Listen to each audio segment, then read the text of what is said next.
പൊറോട്ട എടുത്തേ. ആ നീയാണോ? വണ്ടി കുറച്ച് പൊറോട്ട എടു കേശവ. നിന്റെ വണ്ടിക്കില്ലേടാ റിവേഴ്സ് ഗിയർ, നീ എടു പൊറോട്ട. ആ തമാശകളാ. എനിക്കാണെങ്കിൽ ഒത്തിരി പൊറോട്ട എടുക്കണം. ഞാൻ ഒന്നും ഒതുക്കി തന്നാ എനിക്കങ്ങ് പോയിരുന്നു. എന്നാ അവിടെ കിടന്നോ, എനിക്ക് പോയിട്ടേ ഒരത്യാവശ്യമില്ല. കേശവ എനിക്ക് പോയിട്ട് അത്യാവശ്യം ഉണ്ടെന്ന്. നീ വണ്ടി ഒന്ന് മാറ്റേ. എടാ കേശവന്റെ വണ്ടി അങ്ങനെ കണ്ട ചെറ്റകൾക്കൊന്നും വഴിമാറി കൊടുക്കാറില്ല. നീ വലിയ ഹീറോ അല്ലേ, ഇടിച്ചു മാറ്റിട്ട് പോടാ. കേശവ കണക്ക് പറയാനുള്ള സമയമല്ല ഇത്. എനിക്ക് പോയിട്ട് തിരക്കൊണ്ടെന്നാ ഞാൻ പറഞ്ഞേ. മര്യാദയ്ക്ക് നീ വണ്ടി മാറ്റുന്നോ അതോ എന്റെ തനി ഗുണം ഞാൻ കാണിക്കണോ? തനി ഗുണം കാണിച്ചവനൊക്കെ കേശവന്റെ ഇന്ന് അപ്പ കിട്ടിയിട്ടുണ്ട്. നിന്റെ മോൻ എന്റെ വണ്ടിയുടെ ചില്ലെറിഞ്ഞ് പൊട്ടിച്ചപ്പോ ഞാൻ അവന്റെ പേര് കുറിച്ചിട്ടതാ. വണ്ടി അബദ്ധത്തില് മുട്ടിയൊന്നുമല്ലടാ, ഞാൻ മുട്ടിച്ചതാ. വീഴ്ച കണ്ടപ്പോ തീർന്നു എന്ന് വിചാരിച്ചത്, പക്ഷെ ചത്തില്ല. ആയുസിന്റെ ഒരു ബലേ.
കൊച്ചുവെളുപ്പാങ്കാലത്ത് പരിപാടി വണ്ടി കിട്ട ചെയ്യാതെ എവിടെ പോയി?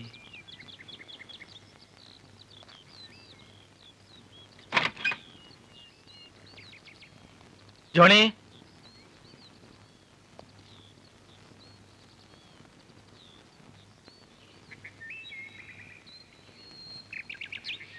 ജോണി,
മനുഷ്യ നീ പൊടിയാകുന്നു, പൊടിയിലേക്ക് തന്നെ മടങ്ങും എന്നരളിച്ചത സകലത്തിന്റെയും നാഥനായ ദൈവം നിന്നെ ഉയർപ്പിന്റെ മഹത്വത്തോടുകൂടെ അവസാന ദിവസം തന്റെ വലത്ത് ഭാഗത്ത് നിർത്തട്ടെ.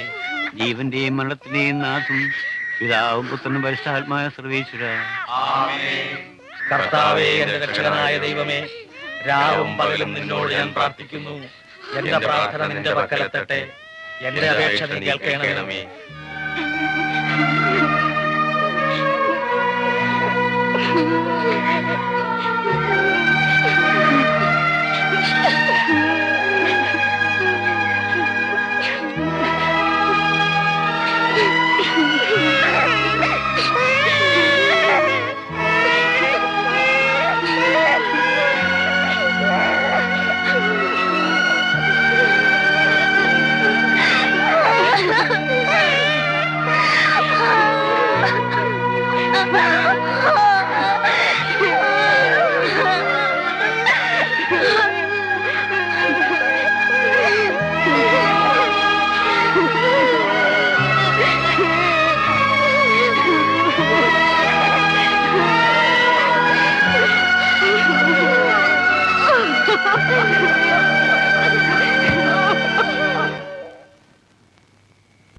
മറ്റു വിശ്വാസികളുടെ ആത്മാക്കൾ തമ്പുരാന്റെ മനോഗുണത്താൽ മോക്ഷത്തിൽ ചേരാൻ ഇടയാകട്ടെ.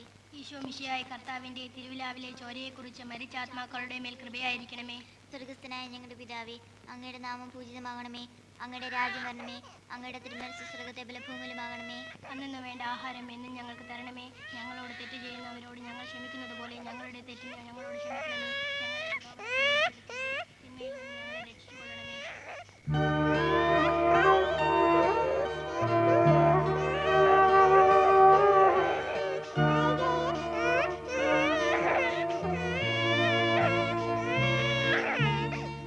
അമ്മേ, അമ്മേ, നല്ല തണുപ്പുണ്ട്. അകത്ത് വന്ന് കിടക്ക്.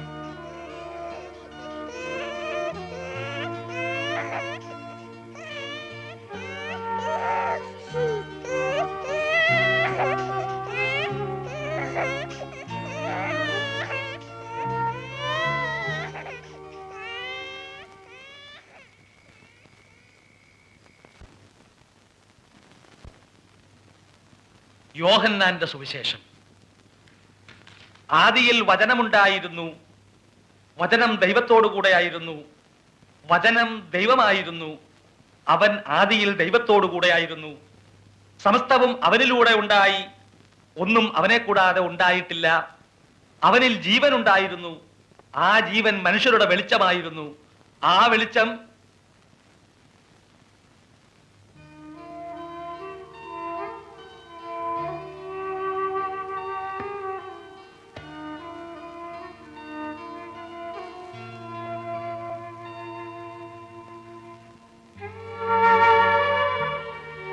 ആനി പറഞ്ഞതെല്ലാം കാര്യമാണ്. പക്ഷേ അതിൽ വ്യക്തമായ ഒരു പരിഹാരം നിർദ്ദേശിക്കാൻ എനിക്ക് കഴിയുന്നില്ല. അച്ഛൻ പറഞ്ഞ പോലെ എനിക്കും പെട്ടെന്നൊന്നും തോന്നുന്നില്ല. ഏതായാലും ആന വിഷമിക്കണ്ട, സമയമുണ്ടല്ലോ. സമയം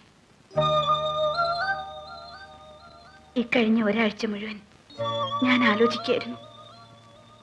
എന്റെ മരണശേഷം എന്റെ കുഞ്ഞുങ്ങൾ അനാഥരായി വഴിയിൽ അലയരുത്.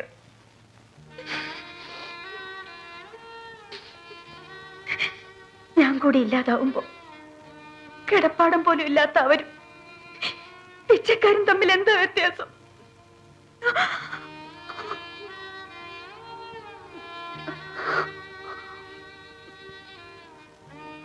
ആഹാരം, കിടപ്പാടം, വിദ്യാഭ്യാസം, സ്നേഹം, ഇതൊക്കെ അവർക്ക് കൊടുക്കാൻ പറ്റിയ ആരെങ്കിലും നിങ്ങൾ എന്നെ സഹായിക്കണം.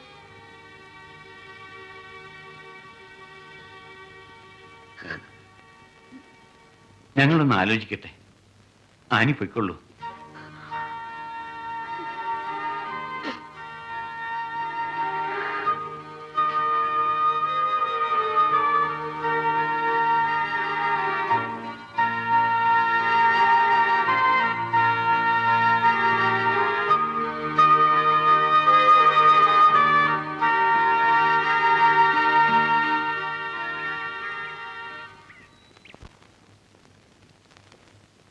ആനയുടെ പ്രശ്നം ഞാനും രക്തറച്ചനും കൂടെ ഒരുപാട് ആലോചിച്ചു. തീരുമാനമെടുക്കുന്നതിന് മുമ്പ് മുകളിലൊരു ഉപദേശം കേൾക്കുന്നത് തെറ്റില്ലല്ലോ എന്ന് വിചാരിച്ച് അരമനയിലേക്ക് എഴുതിയിരുന്നു. ഇന്ന് പിതാവിന്റെ മറുപടി വന്നു. നമ്മുടെ അതിരൂപതയില് സഭയുടെ വകയായിട്ട് 3 അനാഥ മന്ദിരങ്ങളുണ്ട്. അവിടെ ആവുമ്പോൾ പിതാവിന് കാര്യങ്ങളൊക്കെ നേരിട്ടറിയാവുന്ന സ്ഥിതിക്ക് കുട്ടികളുടെ സേഫ്റ്റിയുടെ കാര്യത്തിൽ പ്രശ്നമൊന്നുമില്ലെന്നാണ് രക്തറച്ചനും പറയുന്നത്. ഫുഡ്, അക്കോമഡേഷൻ, ഭാവിയിലേക്കുള്ള ജീവിതത്തിന്റെയും തൊഴിലിന്റെയും സാധ്യതകൾ ഇതൊക്കെ അവിടെ വളരെ കൂടുതലാണ്. എനിക്ക് നേരിട്ടറിയാം. Saint George orphanage. ഓർഫനേജ് വേണ്ട, അത് വേണ്ട ഫാദർ. വിഷമിക്കാനൊന്നുമില്ല. ആനിയും ജോണിയും ജീവിച്ച സാഹചര്യങ്ങളല്ല ഇന്ന് അനാഥ മന്ദിരങ്ങളിൽ. ചെണ്ടകുട്ടി പാട്ട് പാടാൻ കുട്ടികളെ തെരുവിൽ ഇറക്കാറില്ല. കൃത്യമായ ഫണ്ട്സ്, വിദേശ സഹായം, തൊഴിൽശാലകൾ. എന്തൊക്കെ ഉണ്ടായാലും അനാഥ മന്ദിരം അനാഥരുടെ മന്ദിരമല്ലേ ഫാദർ? അവിടെ നാഥനില്ലല്ലോ. അതുപോലൊരു സ്ഥാപനത്തിൽ ജനിച്ചു വളർന്ന എനിക്ക്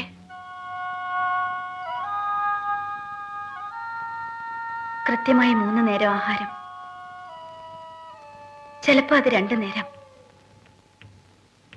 ചെറിയൊരു മുറിയിൽ 10-25 പേർ, വൃത്തിയില്ലാത്ത ഡോർമിറ്ററി. ആ സാഹചര്യങ്ങളെല്ലാം ഇപ്പൊ നന്നായിട്ടുണ്ടാവും. പക്ഷേ സ്നേഹം നൽകാൻ ആരുമില്ല, സുഹൃത്ത് ബന്ധങ്ങളില്ല, ഭാവിയിലോട്ടൊന്ന് ഓർമ്മിച്ചു വെക്കാൻ വേരുകളൊന്നുമില്ല. നമ്മൾ എത്ര അമർത്തി തുടച്ചാലും മായാത്ത അനാഥൻ എന്ന പേര് ഹൃദയത്തിൽ പേരെയായിരിക്കും ഒരിക്കൽ പുറത്തു വരിക.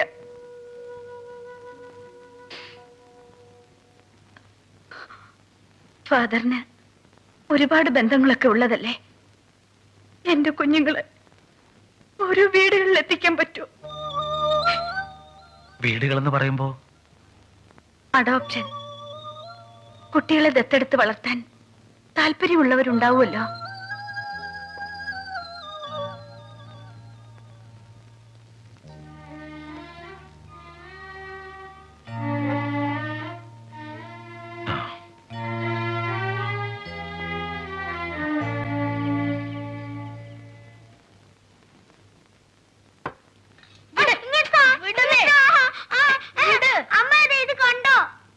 എന്താ മക്കളെ ഇത്?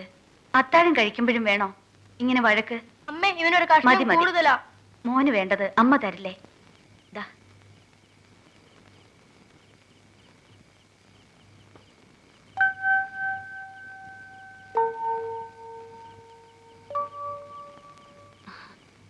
ഞാൻ അടുത്തുള്ളപ്പോ തന്നെ ഇങ്ങനെ.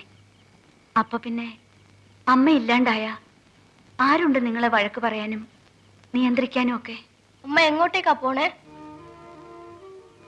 പള്ളിയിൽ നിന്ന് കിട്ടുന്ന ശമ്പളം കൊണ്ട് നമുക്ക് ഇത്രയും പേർക്ക് കഴിഞ്ഞുകൂടാൻ പറ്റുമോ? നിങ്ങളും വളർന്നു വരികയല്ലേ. വട്ടപ്പാറ അച്ഛൻ അമ്മയ്ക്ക് വേറൊരു ജോലി ശരിയാക്കി തരാന്ന് പറഞ്ഞു. എവിടെയാ അമ്മേ? അത് കുറെ ദൂരെയാ, ജർമ്മനിയില്. അപ്പൊ ഞങ്ങളെയും കൊണ്ടുപോകത്തില്ല ജർമ്മനിയില്? കുട്ടികളെ കൊണ്ടുപോകാൻ അവര് സമ്മതിക്കുന്നില്ല അത് മോനെ. പറ്റില്ല. അങ്ങനെ ഞങ്ങൾ അമ്മേനെ ഒറ്റയ്ക്ക് വിടത്തില്ല. അമ്മ പോയ പിന്നെ മോനുനെ ആരാ നോക്കുന്നേ? മോനെ അമ്മ വേറൊരു വീട്ടിലേൽപ്പിക്കും. അവര് വളർത്തിക്കോളും. നിങ്ങളുടെ കാര്യവും അമ്മ തീരുമാനിച്ചിട്ടുണ്ട്. ചാച്ചനും അമ്മയും ഇല്ലാതെ നിങ്ങൾക്കിവിടെ കഴിയാൻ പറ്റുമോ? ഓരോ മക്കൾക്കും ഓരോ വീട്, ഒരുപാട് സ്നേഹമുള്ള ചാച്ചനും അമ്മയും, നല്ല ആഹാരം, നല്ല വസ്ത്രം, നല്ല സ്കൂള്. ഞങ്ങൾക്ക് വേറെ എവിടെയും പോണ്ട. അമ്മയുടെ കൂടെ കഴിഞ്ഞാ മതി.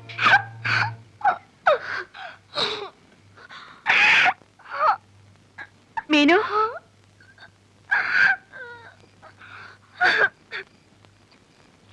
എന്താ മോളെ? അമ്മ എന്തിനാ ഞങ്ങളുടെ നോണ്ട പറയുന്നേ?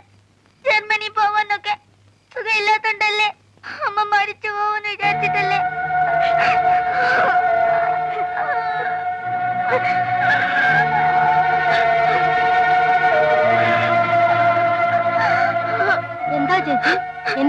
കരയുന്നേ?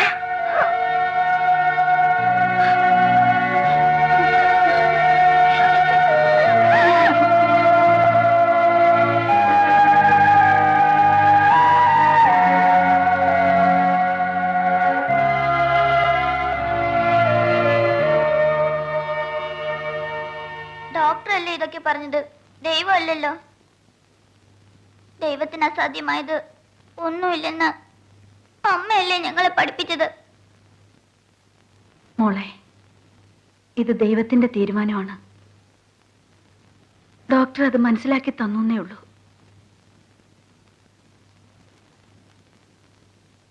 അമ്മ പോയാല് അമ്മയുടെ ആത്മാവ് നിങ്ങളെ ഓർത്ത് വിഷമിക്കരുത്.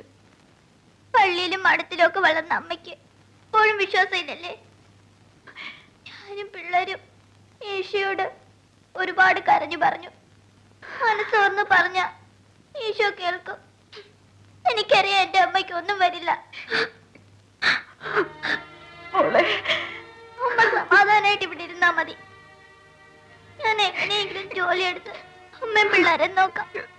അമ്മ എപ്പോഴും ഞങ്ങളുടെ കൂടെ ഉണ്ടാവണം.